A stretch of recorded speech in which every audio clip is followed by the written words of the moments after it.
सभी भक्तजनों को जय श्री कृष्ण। श्री मैत्रेय जी ने विदुर जी से आगे कहा, उन्होंने महादेव जी की स्तुति करनी चाहिए, किंतु अपनी मरी हुई बेटी सती का स्मरण हो आने से स्नेह और उत्कंठा के कारण उनके नेत्रों में आंसू भर आए। उनके मुख से शब्द नहीं निकल सका। प्रेम से विवल परम बुद्धिमान प्रजापति ने जैसे तैसे अपने हृदय के आवेग को रोककर विशुद्ध भाव से भगवान शिव की स्तुति करनी आरंभ की। दक्ष ने कहा, भगवान, मैंने आपका अपराध किया था, किंतु आपने उसके बदले में मुझे दंड के द्वारा शिक्षा देकर बड़ा ही अनुग्रह किया है।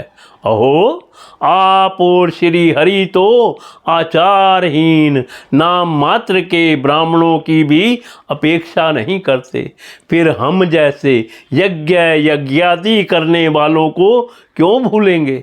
विभो, आपने ब्रह्मा होकर सबसे पहले आत्म तत्व की रक्षा के लिए अपने मुख से विद्या, तप और व्रत आदि के धारण करने वाले ब्राह्मणों को उत्पन्न किया था। जैसे चरवाहा लाठी लेकर गौओं की रक्षा करता है, उसी प्रकार आप उन ब्राह्मणों की सब विपत्तियों से रक्षा करते हैं।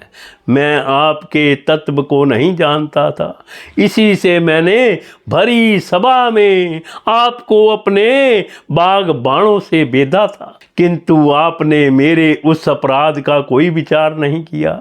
मैं तो आप जैसे पूज्यतम महानुभावों का अपराध करने के कारण नरक आदि नीच लोकों में गिरने वाला था, परंतु आपने अपनी करुणा भरी दृष्टि से मुझे उबार लिया। अब भी आपको प्रसन्न करने योग्य मुझ में कोई गुण नहीं है, बस आप अपने ही उदारता पूर्ण बर्ताव से मुझ पर प्रसन्न हो। श्री मैत्रेय जी कहते हैं, आशुतोष शंकर से इस प्रकार अपना अपराध क्षमा कराकर दक्ष ने ब्रह्मा जी के कहने पर उपाध्याय श्रुतिज्व आदि की सहायता से यज्ञ कार्य आरंभ किया। तब ब्राह्मणों ने यज्ञ संपन्न करने के उद्देश्य से रुद्रगण संबंधी भूत पिशाचों के संसर्ग जनित दोष की शांति के लिए 3 पात्रों में विष्णु भगवान के लिए तैयार किए हुए पुरोडाश नामक चरु का हवन किया। विदुर जी, उस हवि को हाथ में लेकर खड़े हुए अधर्वयु के साथ यजमान दक्ष ने जो ही विशुद्ध चित्त से श्री हरि का ध्यान किया, त्यों ही सहसा भगवान महाप्रकट हो गए। ब्रह्मत एवं रथंतर नामक साम स्तोत्र जिनके पंख हैं, उन गरुड़ जी के द्वारा समीप लाए हुए भगवान ने 10 दिशाओं को प्रकाशित करती हुई अपनी अंग कांति से सब देवताओं का तेज हर लिया। उनके सामने सबकी कांति फीकी पड़ गई।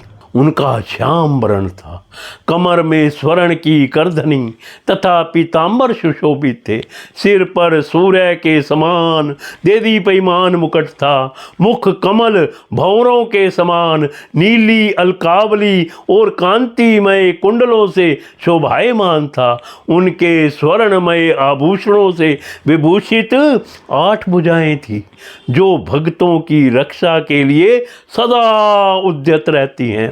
8 भुजाओं में वे शंख, पद्म, चक्र, बाण, धनुष, गदा, खड़ंग और ढाल लिए हुए थे तथा इन सब आयुधों के कारण वे फूले हुए कनेर के वृक्ष के समान जान पड़ते थे।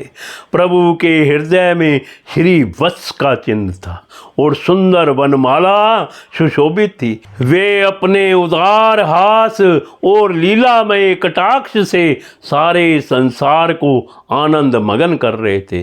पार्षद गण दोनों ओर राजहंस के समान सफेद पंखे और चमर डुला रहे थे। भगवान के मस्तक पर चंद्रमा के समान शुभ्र छत्र शोभा दे रहा था। भगवान पधारे हैं।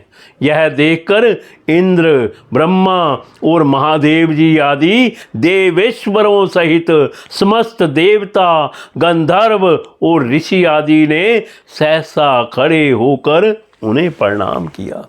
उनके तेज से सबकी कांति फीकी पड़ गई, जीभा लड़खड़ाने लगी। वे सबके सब सक पका गए और मस्तक पर अंजलि बांधकर भगवान के सामने खड़े हो गए। महिमा तक ब्रह्मा आदि की मति भी नहीं पहुंच पाती थी, तो भी भक्तों पर कृपा करने के लिए दिव्य रूप में प्रकट हुए श्री हरि की वे अपनी अपनी बुद्धि के अनुसार स्तुति करने लगे। सबसे पहले प्रजापति दक्ष एक उत्तम पात्र में पूजा की सामग्री ले नंद, सुनंद आदि पार्षदों से घिरे हुए प्रजापतियों के परम गुरु भगवान यज्ञेश्वर के पास गए और अति आनंदित हो विनीत भाव से हाथ जोड़कर प्रार्थना करते प्रभु के शरणापन्न हो गए।